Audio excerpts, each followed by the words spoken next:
एक बार तो मेरे हट के चलते बड़ा अनर्थ होते होते बचा। मेरे गांव के लोहार की बेटी थी धनी। बड़ा निर्मल आधार था उसका। मेरा कीर्तन गान सुनने के लिए पागल बनी रहती थी। उसके निर्मल भाव को मेरा बाल सखा गया विष्णु समझता था।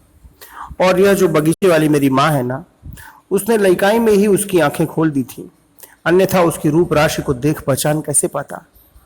मेरे उपनयन संस्कार में पहली भीख धनी देगी उसकी जिद थी। माँ और बड़े भाई इसे कुल रीति के विपरीत मानकर धनी की भावना को कुछ भी मूल्य देने को तैयार नहीं थे। बाभन बटुक को पहली भीख लोहार की बेटी दे, यह कहाँ संभव था। मगर मेरी तो इस बगीचे वाली माँ ने आंखें खोल दी थी। जुल्हा मुसलमान और बाभन में तथा बाभन और लोहार में मुझे कुछ भी भेद ही नहीं दिखता था। हलधारी की बुद्धि बड़ी तेज है, कहता फिरता है कल काल का और क्या प्रमाण चाहिए। रामकृष्ण को अमावस्या और पूर्णिमा में कोई भेद ही नहीं दिखता। अब बोल भला, न्यांगटा पलट सकता है उसकी बुद्धि जब तक मां न चाहे।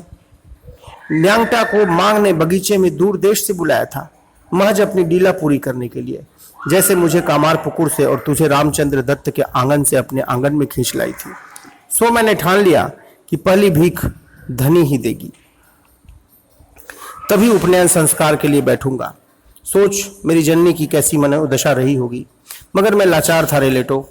मैंने तो बगीचे वाली माँ को एक दिन धनी के भीतर देखा था और शुद्ध बुद्ध खो बैठा था। बोल भला, माँ की भीख ठुकरा कर क्या संस्कार कमाता। द्विजत्व की बात कितनी निरर्थक होती तब। मेरा हठ मेरा पागलपन नहीं था। संकट दूर किया लाहा महाशय की शुभ चिंता और उपस्थित बुद्धि ने। पिताजी के बंधु थे धर्मदास लाहा, बड़ा सहारा था उनका पिताजी के अभागे परिवार को। संकट की घड़ी में लाहा परिवार ने ही हम लोगों की रक्षा की। लाहा महाशय की व्यवस्था ने समाधान रचा। माई भाई उनकी बात अस्वीकार नहीं कर सकते थे। मेरा तो हृदय जुड़ गया धनी की भीख ग्रहण कर। मेरा तो हृदय जुड़ा गया धनी की भीख ग्रहण कर, जैसे पूरे जीवन के लिए मां ने पाथेर डाल दिया हो मेरी झोली में। कृतार्थता का वह अद्वितीय आस्वाद था। मेरा तो हृदय जुड़ा गया धनी की भीख ग्रहण कर, जैसे पूरे जीवन के लिए मां ने पाथेर डाल दिया हो मेरी झोली में। कृतार्थता का वह अद्वितीय आस्वाद था। धनी का भाव, उसकी आस्था, क्या बताऊं तुझे। जब मेरे कंठ से मां का गुणगान गूंजता, वह दूसरे लोक में पहुंच जाती।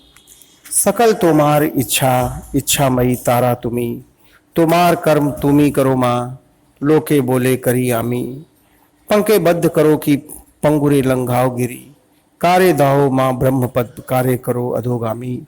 आमी यंत्रो तुमी यंत्री, आमी घर तुमी घरनी, आमी रथ तुमी रथी, जेमनी चालाओ तेमनी चली। राग पूरा होते होते ठाकुर महाभाव में लीन हो गए। लाटू उन्हें सहारा देते मां का नामोच्चार करने लगे।